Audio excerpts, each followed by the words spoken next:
So I'll be honest with you this morning. I have no idea how to begin a sermon series on the book of Lamentations. So what I typically do is I typically study all week and get all my notes for a passage that we're going to be looking at. I get all the notes in one location, sort of work throughout the week, read the text, read commentaries, think, all that stuff. And then I come in on Friday morning into my office, and if everything's gone well that week, I sit down on Friday morning and I write out my sermon. Put it all together so that I can share it with you on Sunday morning. That's the typical pattern of my week. Almost every week, you probably notice that every sermon begins with some sort of a story or an illustration or some way to try to connect God's Word to daily life, to try to connect daily life to God's Word. I want you to see that the two go together. And that illustration or that story often has to do with the main theme of the passage that we'll be studying that morning. Well, this particular Friday morning, with this book introduction in front of me, I sat at my desk for quite a while, longer than I care to share with you, and I could not figure out what to say that would begin a book called Lamentations that is filled with grief and suffering. I couldn't figure out how to begin this in an appropriate way. What do you say? And then as I was sitting there thinking about it, I thought, maybe this is actually perfect, because maybe my lack of knowing what to say regarding grief and suffering is appropriate. Maybe that actually fits. Lamentations is a book, if you're not familiar with it, describing the terrible suffering that we've just read. And granted, in 2 Kings chapter 25, the suffering is sort of clinically described. It doesn't get into the emotional baggage that everyone involved in it would have carried. But it is a book, Lamentations does, that gets into all of that. It's monumental grief, terrible and horrific suffering. And as I was sitting there thinking about how to introduce this, almost everything I thought that I could say seemed cheap. What do? Start with a joke? I mean, it seems like that's not the way to go to introduce this book. And I'm sure you've had this experience before, right? A friend of yours, a family member, has just been through something traumatic and difficult, and you have no idea what to say to that person regarding their grief and this particular tragedy. What do you say? How do you respond to what they're going through? On the other side of that, if you are the person who has been through something traumatic, something difficult, something filled with grief and loss, you have probably had the experience of your friends and your family wanting to say something to you, wanting to help in some way, but just not knowing what the appropriate and the right thing is for them to say. It's a challenge, isn't it? It's hard. You want to offer comfort. You want to help the one who's suffering to feel better, to trust God, to have hope. But if we're honest, a lot of the time, the best thing that we can do in those situations with someone suffering is to be present and to listen and to love them. And that's exactly what the book of Lamentations calls us to do. It calls us to listen to someone's suffering and to hear and remember their suffering and to learn how to respond to someone who is suffering. And then on the flip side of that, if you are grieving yourself, if you're going through something difficult, or if you have in the past, and no doubt all of us will in the future, this book will help you learn how to handle that grief, how to express that grief. It will help you learn how to lament. It's called Lamentations for a reason. One author described the book like this. If I can get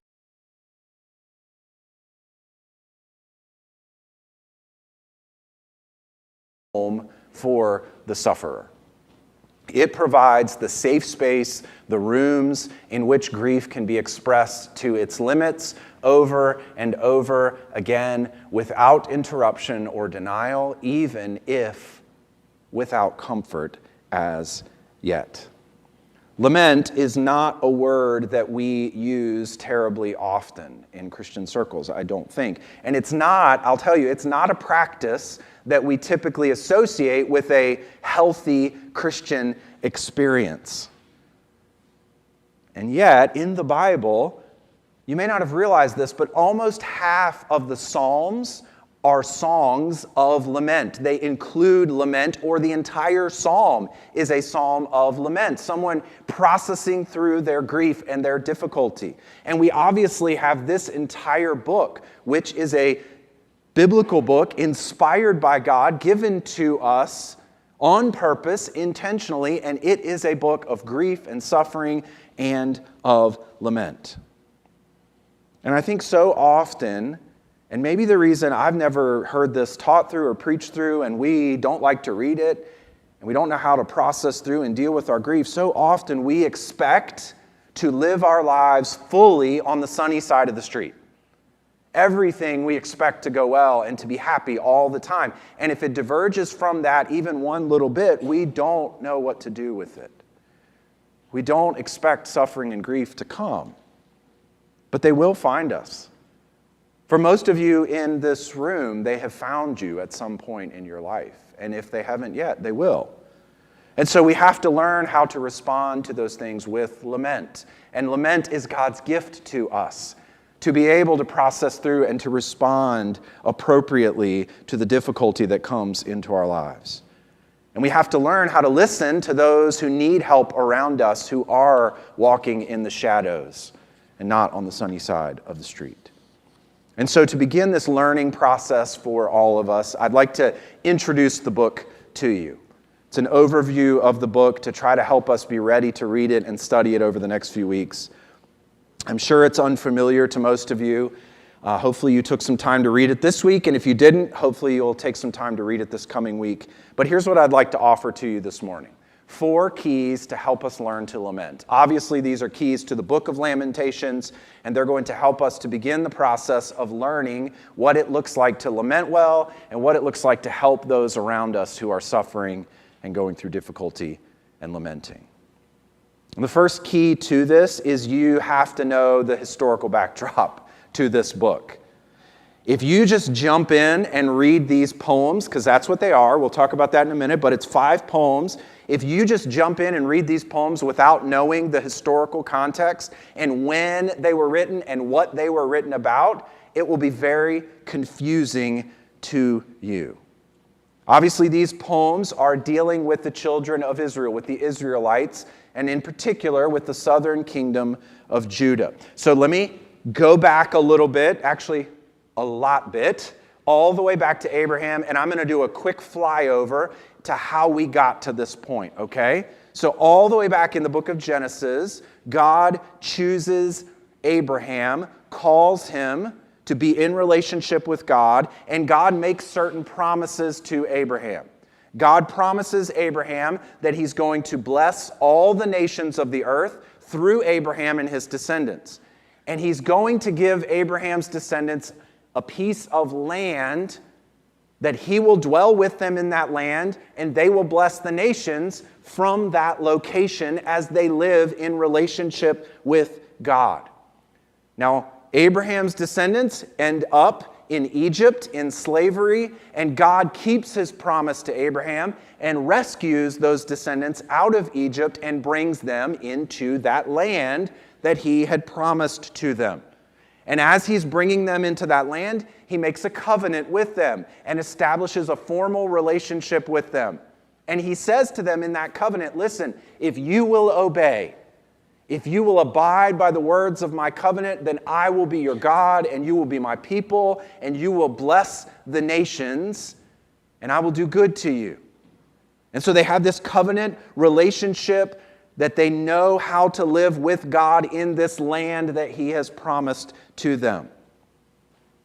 Well, they enter into this land and they struggle right off the bat.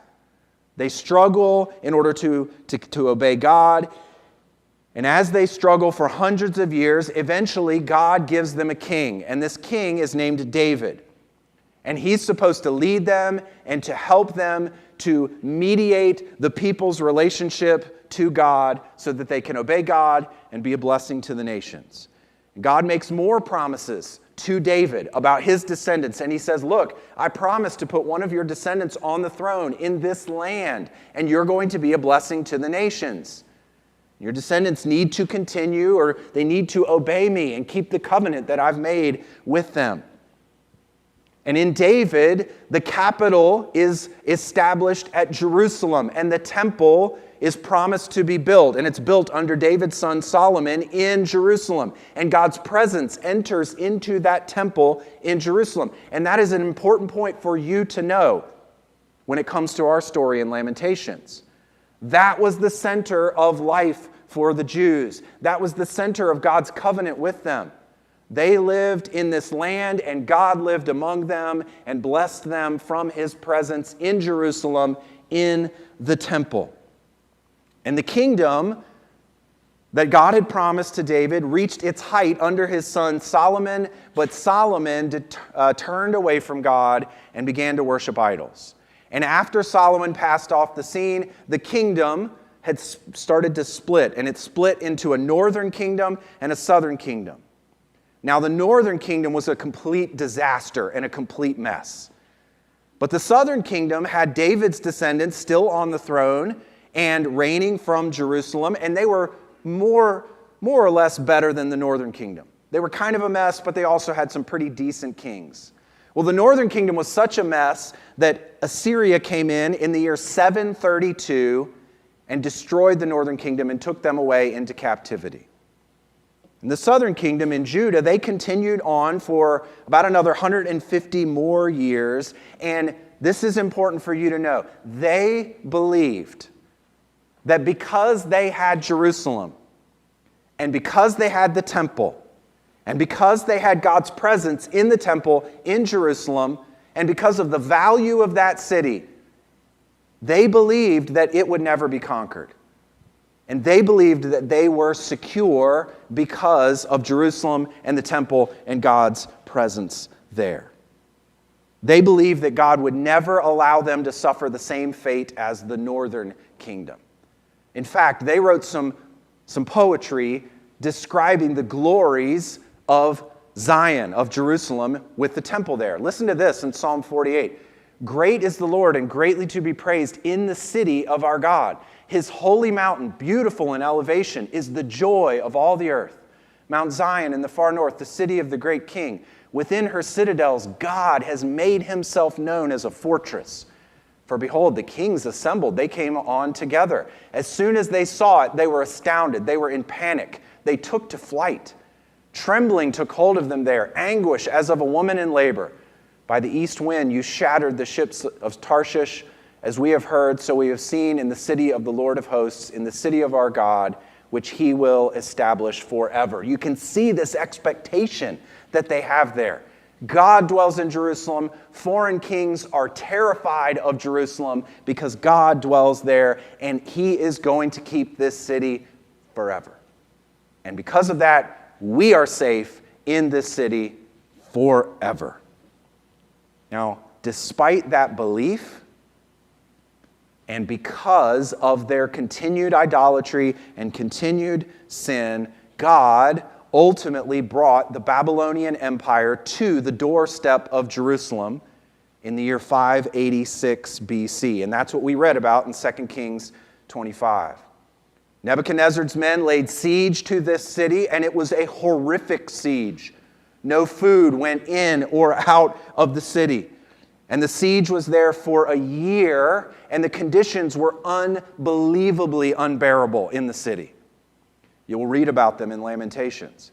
And after almost a year of this, the Babylonians finally broke through the walls and razed the city and burnt the city and everything in it to the ground, including the temple, as we read about in 2 Kings 25.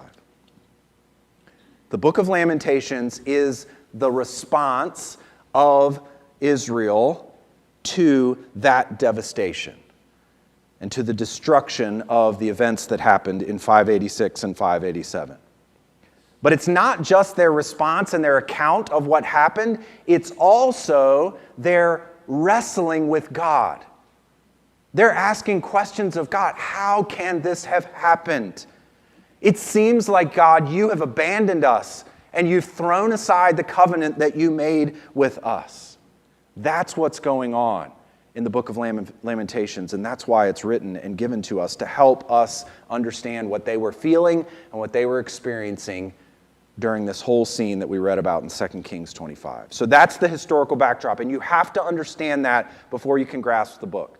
The second thing you need to understand, to learn to lament, all of this feeds into our understanding of lament and how we respond to grief. You have to understand the structure of the book. Now, I know, this sounds Bible nerdy, right? You're like, well, you study the Bible all week, and so of course, you're worried about the organization of the book. But this is really important for you to grasp, okay? There are 5 chapters in Lamentations, and each of these chapters is a standalone poem. Now, obviously, they relate to one another, but you can read each of them on their own. They're all describing the same event, and they're doing it in creative ways from different perspectives. Different people are describing the event and their response to the event. Now, here's what's amazing about this book. Sometimes I think people get the idea that the Bible is sort of haphazardly written. But then you get to a book like Lamentations, and it is shocking the literary genius that went into writing this book. So let me describe to you what's going on here, okay? Each of the first 4 poems, so the 4 first chapters of this, are acrostics. And they're all a little bit different, but they all have the same kind of structure to them. The first verse in chapters 1 and 2, the first word in each verse begins with the first letter in the Hebrew alphabet. And then each verse after that begins with the second letter, and then the third letter, all the way to the last letter of the Hebrew alphabet. How many letters are in the Hebrew alphabet? 22. How many verses are in chapter 1 and are in chapter 2? 22. So every letter in the Hebrew alphabet successively begins each verse in this. I'm going to show you what this is like on the screen here. Hopefully this helps a little bit, okay? There are 3 lines in each verse, and a verse in English corresponds to a verse of poetry in Hebrew, okay? So you've got A, B, all the way down to 22. Lamentations 3 is different. This is the center of the book. Each line is a verse in English, and each line begins with the letter. The same letter here, okay? There are 66 verses, 66 lines in Lamentations 3. And let me tell you, if you look at it in Hebrew, it's kind of shocking to see. It's amazing to look at the structure and the order of all of this, but in particular Lamentations 3. Then Lamentations 4, coming off of the center of the book, is a little bit shorter, and we'll talk about why that is. There's a reason for that. But it has the same sort of acrostic setup as chapters 1 through 3. Then you get to chapter 5, and the acrostic is completely out the window.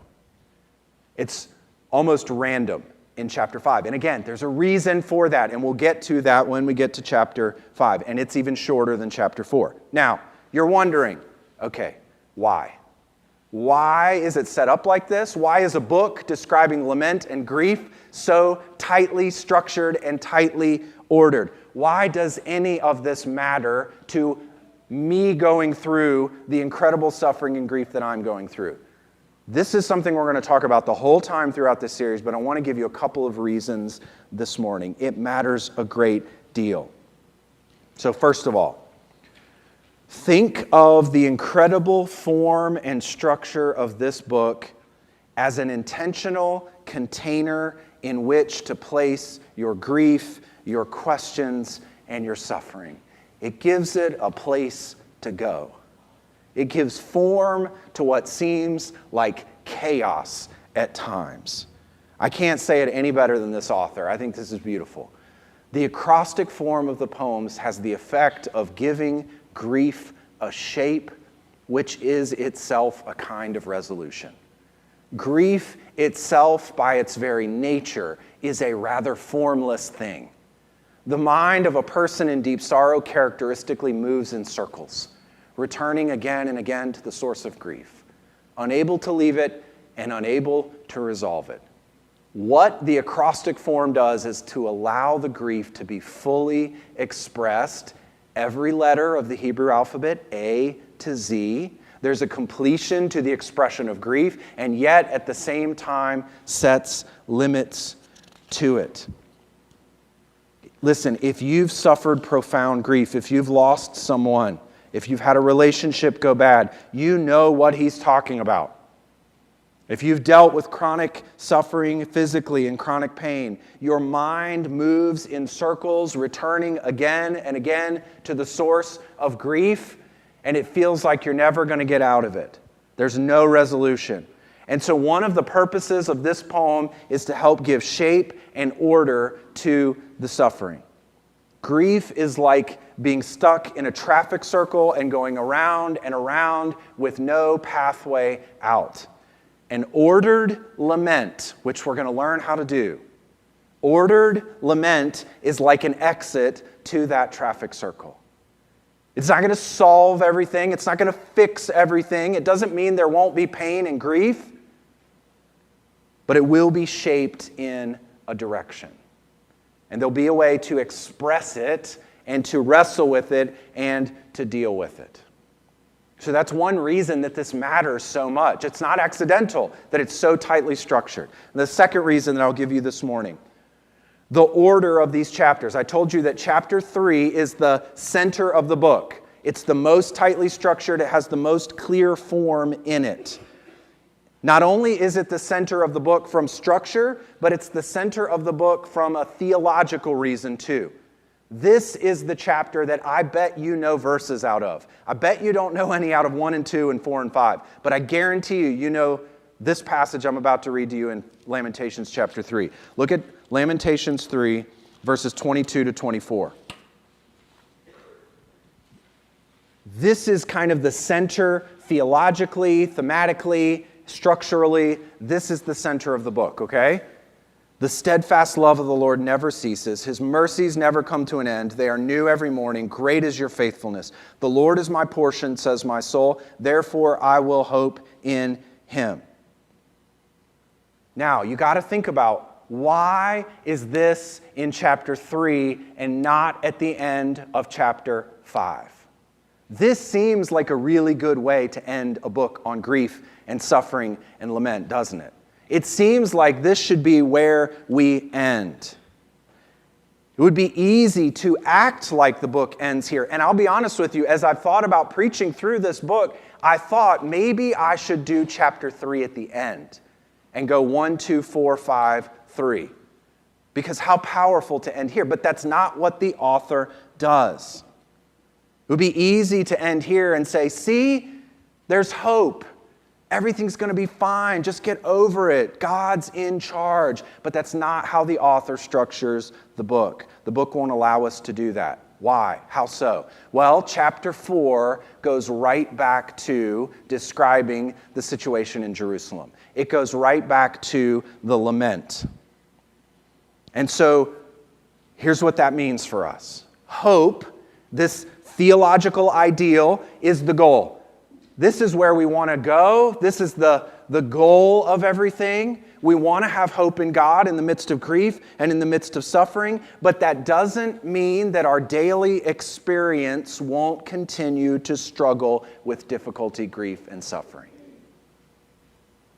There'll be moments where you're right on the hope in God, and then the next day it'll be back in chapter 4. And then chapter 5 ends with a question about God and a note of uncertainty. It's like the book ends on a question. Is God really for us, or is he against us? And so I think this whole structure and the way it's put together helps us to see lament and responding to grief and suffering is not neat and tidy. It's not a steady climb upward to change, relief, and joy. That's not how this works. It's an arduous, slow process of mixing truths and theological realities and hope in God with our daily experience and the ongoing difficulty of this. So think of chapter 3 as the backstop. It's a hard backstop. This keeps you from plunging into complete and total despair. But the backstop doesn't eliminate the daily experience of struggling, of grief, and of difficulty. And it's okay to continue to respond to that. In fact, it's called for to continue to respond to that with lament. I keep using that word lament, and in order to understand this book, we need to talk about it. So let's define what we're talking about when we talk about lament. What do we have in the book of Lamentations? Most of us aren't familiar with lament as something to be practiced, something that a gift from God that we should utilize. So let's try to define it. Now I want you to flip back to chapter 1 of Lamentations, and I want you to look at the first verse of chapter 1. The first word is the word how. It says, how lonely sits the city. And then look at chapter 2 of Lamentations, the second poem, the first word, how. Then look over at chapter 4. Look at the first word of chapter 4. It's the word how. There's a reason that these 3 chapters have this word. You can't pick it up in English, but in Hebrew, this word, the pronunciation of this word actually sounds like a mournful cry, like someone crying out in grief. Ekha is the word. And this helps us to start to understand lament. What is lament? At its most basic level, this book tells us that it is a questioning cry. How can this be happening? Why is this happening? That's the starting point. Here's a good and a helpful definition that I'm going to put on the screen here. This is from a book called Dark Clouds, Deep Mercy. We have several copies available out there. It is tremendous on this topic of lament and teaching you about it. Here's what he says, the author. Lament can be defined as a loud cry, a howl, or a passionate expression of grief. However, in the Bible, lament is more than sorrow or talking about sadness. And this is a key point. It is more than walking through the stages of grief. Lament is a prayer in pain that leads to trust. Lament is honest. You'll see that in this book. It's really brutally raw and honest. It's an expression of emotion. I told you that 2 Kings 25 describes the destruction of Jerusalem in rather clinical, cold terms. Not Lamentations. Lamentations is filled with emotional language. Let me show you a couple of these. Chapter 1, verse 16. For these things I weep. My eyes flow with tears, for a comforter is far from me, one to revive my spirit. My children are desolate, for the enemy has prevailed. Look at verse 20. Look, O Lord, for I am in distress. My stomach churns. My heart is wrung within me, because I have been very rebellious. In the streets the sword bereaves, in the house it is like death. Verse 21. They heard my groaning, yet there is no one to comfort me. All my enemies have heard of my trouble. They are glad that you have done it. You've brought the day you announced. Now let them be as I am. Chapter 2 and verse 11. My eyes are spent with weeping. My stomach churns. My bile is poured out to the ground because of the destruction of the daughter of my people, because infants and babies faint in the streets of the city. It's emotional, raw language used throughout Lamentations. It asks how, it asks why, but it doesn't stop there. And that's the thing you have to see in this book. Lament is not simply complaining and stopping. It is complaining to the Lord in a sense, used in the right way. It is articulating my struggle, my emotions, my pain, and what is happening. It is asking why. It is honest. It is real. But it does all of that with the goal of leading to trust in the Lord, of leading to faith in Him. Here's the way I'll say it. Lament moves in a direction. Now, you can't rush that direction. And a lot of times this is what we want to do. We want people to move past it. We want people to get over it. But it can't be rushed. Lament deals with emotions, and we cannot force or rush those emotions to turn into happiness. Grief cannot be dragged along until it is changed into joy. That's not how this works. But it is important that you understand that lament involves movement toward hope, and that's what you'll see in this book. Lament is not perpetually wallowing in grief with no movement to it. It recognizes and honestly acknowledges the pain, but it seeks to wrestle with that pain and seeks to understand and believe in God's care and His sovereignty. And that brings us to our last point. You have to discern the main message of this book, okay? So, historical backdrop, structure. Hopefully you have a better understanding of what lament actually is. And now let's talk about the message of the book. There's a tension in this book that is thick. And I think as we go through it, you will see this tension in these poems. And I want to try to articulate this tension to you because it's walking on this tension is where we need lament. Because we all experience this tension. And when you experience it, that's the moment when you need this gift of lament in your life.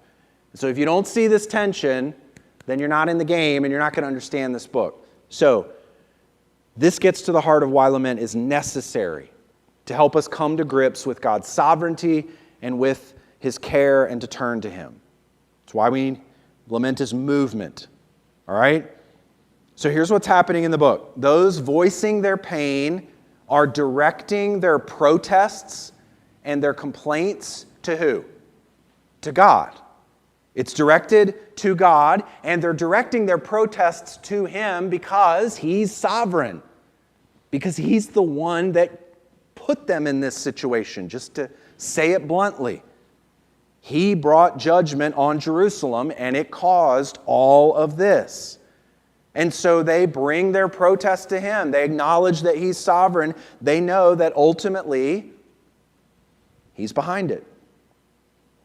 And yet, and here's the tension, they know that in the midst of this difficulty, this sovereign God who has brought this about is where they must turn for hope and help in the middle of their suffering. It's the same individual. And this really starts to help us to get to the heart of who God is. And you'll see that in just a few minutes. But let me show you this tension in Lamentations 3. Look at verses 37 and 38.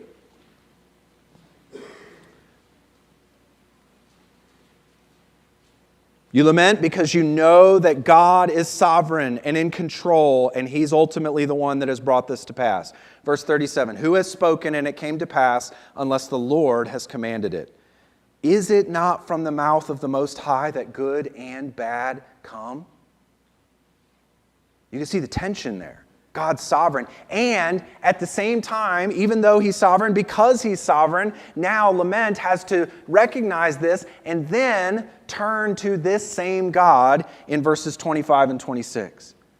The Lord is good to those who wait for Him, to the soul who seeks Him. It is good that one should wait patiently or wait quietly for the salvation of the Lord. So it's in this space, acknowledging both of these and wrestling with the tension of both of these, that lament lives. This is where we need this gift from the Lord. And it's why we have to learn how to lament well. God brought this difficulty into your life. That is not a cold and a harsh thing to say. It is an acknowledgement that He is behind everything. He's sovereign. And yet, He's the only one that you can turn to for hope and comfort in the midst of this. Now, let me be clear on this. This is not to say that God has brought this difficulty into your life because of sin. That is the situation to some extent here. Although you could make the case that their suffering far exceeded what was appropriate to the sin that they had done. And some authors do that here, and they have the sense that that's true here too. So what I'm saying is, it is not the case that you're suffering as a direct result of sin. You committed some sin, therefore you lost this loved one. That is not what's happening.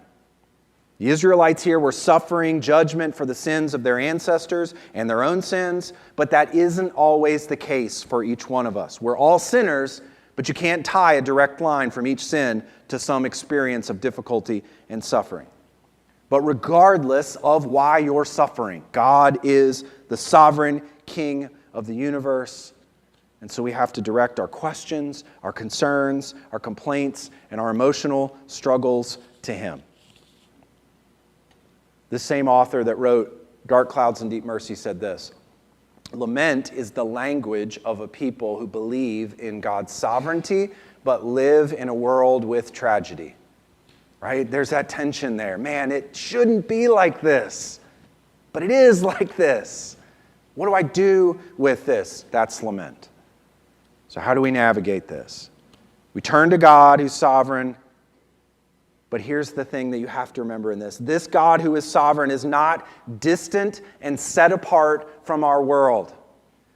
He's not some dictator pulling the strings in a cold and calculated way somewhere far off in the universe and in the distance. He is not set apart from us. This God, the God who is sovereign, can be turned to in the midst of difficulty because He sees you in your suffering, and He Himself entered into this broken world.